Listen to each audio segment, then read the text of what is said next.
अहमदुहु व उसल्ली अला रसूलिहिल करीम अम्मा बाद। आज हम सूरतुल फातिहा के मुतल्लक़ बात करते हैं। इसका मकाम नज़ूल, सूरह फातिहा के अस्माए मुबारका और इसकी वजह तस्मिया, इसके ऊपर बात करेंगे।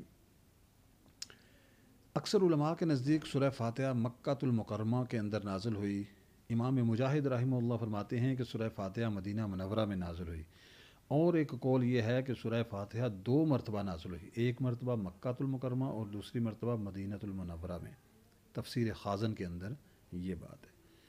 इसी तरह इसके अंदर एक रुकू और 7 आयतें हैं। सूरह फातिहा के अस्माए मुबारका और इनकी वजह तस्मिया भी साथों साथ इंशाअल्लाह बयान करते हैं। इस सूरत के मुतअद्दिद नाम हैं और नामों का ज़्यादा होना इसकी फ़जीलत और शर्फ़ की दलील है। इसके मशहूर नाम 15 हैं। नंबर 1, सूरह फातिहा। सूरह फातिहा से कुरान पाक की तिलावत शुरू की जाती है और इसी सूरत से कुरान पाक लिखने की इब्तिदा की जाती है। इसीलिए इसे फातिहातुल किताब यानी किताब की इब्तिदा करने वाली कहते हैं। नंबर 2 पे है, इस सूरत की इब्तिदा अल्हम्दुलिल्लाह से हुई। इसी मुनासबत से इसे सूरतुल हमद यानी वो सूरत जिसमें अल्लाह ताला की हमद बयान की गई है, ये कहते हैं। 3 और 4 पे है, सूरह फातिहा कुरान पाक की असल है, इसी बिना पर उसे उम्मुल कुरान और उम्मुल किताब कहते हैं। 5वां नाम इसका अस्सबउल मसानी है, यानी बार बार पढ़ी जाने वाली या एक से ज़ायद मरतबा नाज़िल होने वाली 7 आयातें। ये सूरत नमाज की हर रकत में पढ़ी जाती है या ये 2 मरतबा नाज़िल हुई, इसलिए इसका ये नाम अस्सबउल मसानी कहा जाता है। 6वां नाम सूरतुल कंज़, 7वां नाम सूरतुल वाफ़िया और 8वां नाम सूरतुल काफ़िया है। ये दीन के बुनियादी उमूर का जामे होने की वजह से इन नामों से इसको पुकारा जाता है। 9वां नाम सूरतुल शिफा, 10वां नाम सूरतुल शाफिया। ये सूरत शिफा बख्श होने के बायस इनको इस नाम से पुकारा जाता है। दुआ पर मुश्तमिल होने की वजह से इसे सूरतुल दुआ, सूरह तालीम मसअला, सूरतुल सवाल, सूरतुल मनाजा और सूरतुल तफवीज़ भी कहा जाता है। सूरह फातिहा के फ़ज़ाइल के मुतल्लिक़ बहुत सी अहादीस मुबारका मेरे और आपके आका नबी अलैहिस्सलातु वस्सलाम ने बयान फरमाई हैं। उनमें से चंद एक गुज़ारिशात करने की कोशिश करता हूँ। हज़रत अबू सईद बिन मुअल्ला रज़ी अल्लाह तआला अन्हु फरमाते हैं कि मुझे हुज़ूर नबी अलैहिस्सलातु वस्सलाम ने इरशाद फरमाया, क्या मैं तुम्हें तुम्हारे मस्जिद से निकलने से पहले कुरान करीम की सबसे अजीम सूरत ना सिखाऊं? फिर आप सल्लल्लाहु अलैहि वसल्लम ने मेरा हाथ पकड़ लिया। फिर बातचीत होती रही। जब हमने निकलने का इरादा किया तो मैंने अर्ज़ किया कि या रसूलल्लाह सल्लल्लाहु अलैहि वसल्लम, आपने फरमाया था कि मैं ज़रूर तुम्हें कुरान मजीद की सबसे अज़मत वाली सूरत सिखाऊँगा। तो फिर आप सल्लल्लाहु अलैहि वसल्लम ने इरशाद फरमाया कि वो सूरत अल्हम्दुलिल्लाहि रब्बिल आलमीन है। यही सबअ मसानी और कुरान अज़ीम है जो मुझे अता फ़रमाई गई।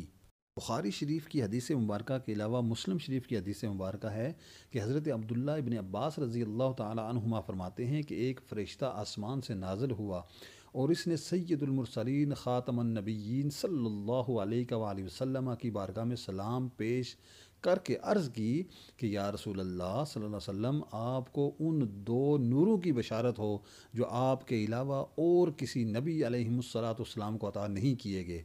और वो 2 नूर ये हैं, नंबर 1 सूरह फातिहा, नंबर 2 सूरह बकरा की आखिरी आयतें। इसी तरह हज़रत उबई बिन काब रज़ी अल्लाह तआला अन्हु की रवायत मुबारक है कि हुज़ूर नबी अलैहिस्सलातु वस्सलाम ने इरशाद फरमाया कि अल्लाह ताला ने तौरात और इंजील में उम्मुल कुरान की मिसल कोई सूरत नाज़िल नहीं फरमाई। ये तिरमिज़ी शरीफ की हदीस मुबारक है। इसी तरह शोबुल ईमान के अंदर एक हदीस मुबारक इस तरह मिली कि हज़रत अब्दुल मलिक बिन उमैर रज़ी अल्लाह तआला अन्हु से रवायत है कि नबी करीम सल्लल्लाहु अलैहि वसल्लम ने इरशाद फरमाया, सूरह फातिहा हर मर्ज़ के लिए शिफा है। सूरह फातिहा के मज़ामीन कुछ तफसीलन बयान किए गए हैं, कुछ इजमालन बयान किए गए हैं। तफसीलन ये हैं कि इस सूरत में अल्लाह ताला की हम्द व सना को बयान किया गया है, अल्लाह ताला के रब होने, इसके रहमान और रहीम होने, नीज़ मखलूक के मरने के बाद दोबारा ज़िंदा किए जाने और क़यामत के दिन इनके अमाल की जज़ा मिलने का ज़िक्र मौजूद है। इसी तरह अल्लाह रब्बुल आलमीन सिर्फ़ अल्लाह ही इबादत का मुस्तहिक है और इसके हकीकी मददगार होने का तज़किरा है। دعا کے آداب کا بیان ہے، اللہ تعالیٰ سے دین حق اور صراط مستقیم کی طرف ہدایت ملنے، نیک لوگوں کے حال سے موافقت اور گمراہوں سے اجتناب کی دعا مانگنے کی تعلیم دی گئی ہے۔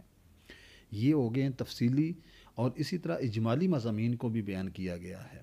حضرت امیر المومنین حضرت علی المرتضیٰ کرم اللہ وجہ الکریم فرماتے ہیں کہ اگر میں چاہوں تو سورہ فاتحہ کی تفسیر سے 70 اونٹ بھروا دوں۔ اعلیٰ حضرت امام احمد رضا خان رحمۃ اللہ علیہ حضرت علی المرتضیٰ کرم اللہ وجہ الکریم کا یہ قول نقل کرنے کے بعد فرماتے ہیں کہ ایک اونٹ کے یعنی من بوجھ اٹھاتا ہے، اور ہر من میں یعنی کتنے ہزار اجزاء ہوتے ہیں، ان کا حساب لگایا جائے تو یہ حساب سے تقریباً 25 لاکھ جز بنتے ہیں، یعنی 25 لاکھ کتابیں۔ یہ فقط سورہ فاتحہ کی تفسیر ہے۔ سورہ فاتحہ سے متعلق شرعی مسائل جو مستنبط ہوتے ہیں ان کے بارے میں بات کرتے ہیں کہ نماز میں سورہ فاتحہ پڑھنا واجب ہے۔ امام اور تنہا نماز پڑھنے والا اپنی زبان سے سورہ فاتحہ پڑھے گا، جبکہ مقتدی امام کے پیچھے خاموش رہے گا، اور جہری نماز میں اس کی قرات بھی سنے گا، اور اس کا یہی عمل پڑھنے کے حکم میں ہے، کیونکہ اللہ رب العالمین نے قرآن مجید میں ارشاد فرمایا ہے وَإِذَا قُرِئَ الْقُرْآنُ فَاسْتَمِعُوا لَهُ وَأَنصِتُوا لَعَلَّكُمْ تُرْحَمُونَ، سورہ اعراف۔ جب قرآن پڑھا جائے تو اسے غور سے سنو اور خاموش رہو تاکہ تم پر رحم کیا جائے۔ اور حضرت ابو موسیٰ اشعری رضی اللہ تعالیٰ عنہ کی روایت ہے ابن ماجہ کے اندر، فرمایا کہ حضور نبی صلی اللہ علیہ وسلم نے ارشاد فرمایا جب امام قرات کرے تو تم خاموش رہو۔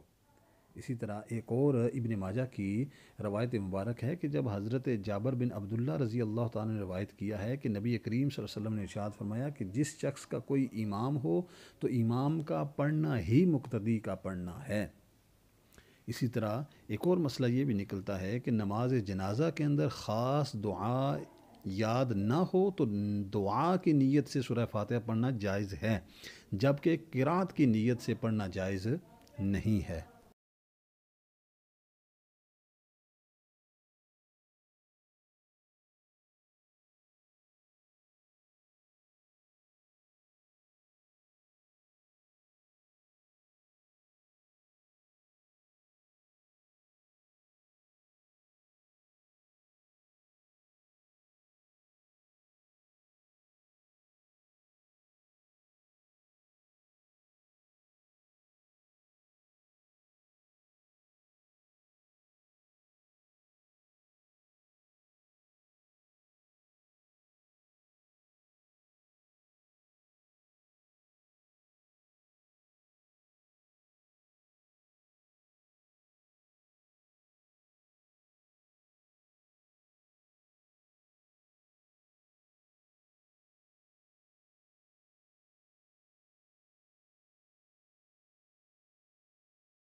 سب کے ساتھ مناظرہ کرنے کی طرح ہے؟ انہوں نے کہا ہاں۔ امام ابو حنیفہ رضی اللہ تعالیٰ نے فرمایا اس کے خلاف جو دلیل قائم ہوگی وہ گویا کہ تمہارے خلاف قائم ہوگی۔ انہوں نے جواب دیا ہاں۔ امام ابو حنیفہ رضی اللہ تعالیٰ نے فرمایا اگر میں اس کے ساتھ مناظرہ کروں اور دلیل میں اس پر غالب آ جاؤں تو وہ دلیل تم پر بھی لازم ہوگی۔ ہاں جی، دلیل امام ابو حنیفہ رضی اللہ تعالیٰ نے دریافت کیا کہ وہ دلیل تم پر کیسے لازم ہوگی؟ انہوں نے جواب دیا اس لیے کہ ہم اسے اپنا امام بنانے پر راضی ہیں، تو اس کی بات ہماری بات وہ امام کے پیچھے امام ابو حنیفہ رضی اللہ تعالیٰ نے فرمایا ہم بھی تو یہی کہتے ہیں کہ جب ہم نے ایک شخص کو نماز میں اپنا امام साहब से मुनाजरा करना मेरे लिए किरात करना हमारी किरात करना ऐसा करें कि मुनाजरे का वो हमारी तरफ से नाइब है कर दें जो इमाम आज़म सबसे ज़्यादा इल्म वाला समझते हैं बात सुनकर ताकि सब ने इकरार कर लिया साथ मुनाजरा करूं के पीछे उन्होंने एक आलिम की तरफ इशारा किया तो इमाम अबू हनीफा रज़ी अल्लाह अन्हु ने फरमाया क्या ये आज हम सबसे ज़्यादा इल्म वाला है? उन्होंने जवाब दिया हाँ। इमाम अबू हनीफा रज़ी अल्लाह ताला ने फरमाया कि क्या मेरा इसके साथ मुनाजरा करना तुम सब फ़ज़ाइल और सूरह फातिहा के अंदर जो मज़ामीन बयान किए गए हैं उनके ऊपर बात की गई और इससे जो शरई मसाइल निकलते हैं उनको बयान करने के बाद और बेहतरीन एक दलील जो है वो मिली कि इमाम के पीछे हमने किरात नहीं करनी है, खामोश रहना है। इसके बाद हम एक बहुत ही खूबसूरत ज़बरदस्त किस्म की आवाज़ में सूरह फातिहा शरीफ सुनते हैं और दुआ ये है कि अल्लाह रब्बुल आलमीन इस सूरत के अंदर जो भी दुआएं हैं हमारी कबूल फरमाए और उसके बाद हमें दीन की समझ और उस पर अमल करने की तौफीक अता फरमाए। आमीन या रब्बल आलमीन।